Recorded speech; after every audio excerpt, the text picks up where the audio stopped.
Salut, salut. Ça fait des mois et des mois que j'ai pas fait de vidéo et je suis venue en Guadeloupe et on part demain, mon fils et moi. Demain, je pars et c'est la seule vidéo que je vais faire parce que j'ai eu beaucoup de travail, de tracas. C'est dingue. Mais on a avancé un peu, on a avancé, pardon, on a avancé la maison. Ce que vous voyez là, c'est la maison en tôle et en bois qui, en fait, c'est la première maison et la maison en dur, on l'a continué, enfin, là à côté et on a avancé un peu et je suis heureuse. C'est quand on a trouvé des travailleurs, etc. C'est pas évident en Guadeloupe. En Guadeloupe, on peut avoir l'argent, mais le tout, c'est de trouver des gens qui veulent travailler. Les gens ne veulent pas travailler. Enfin, c'est très compliqué. La situation de la Guadeloupe est vraiment très, très, très compliquée. C'est très complexe, hein. C'est très, très complexe. Euh, j'ai beaucoup de mal. Enfin, maintenant, ça va mieux.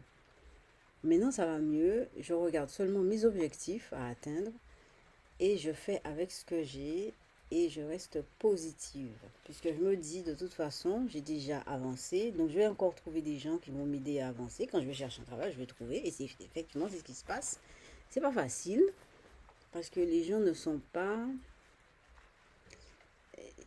Les Guadeloupéens, bon, j'aime mon pays, mais c'est des personnes qui ont une mentalité, mais je veux pas dire de.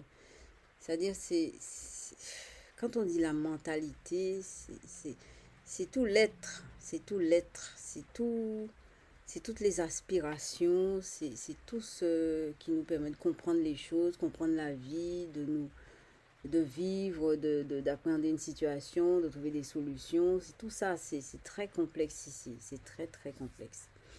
Et quand quelqu'un, par exemple moi, je vis pas toute l'année en Guadeloupe, je suis à Persan, en fait je suis dans l'Hexagone, et je reviens 2 mois en Guadeloupe, donc chez moi, je subis toutes sortes de problèmes. Alors, j'ai des voisins de gauche et à droite, ça va pas du tout. J'étais obligée d'aller à la police, proposer de faire une main courante.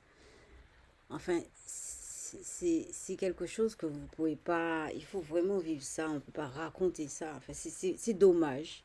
C'est vraiment dommage pour ce peuple. C'est dommage. Mais je persiste et je signe et je vais faire ce que je veux faire ici. Et en fait, ce que je veux faire, alors, donc, ce que je veux faire, en Guadeloupe, il y a un taux d'illettrisme qui est monumental.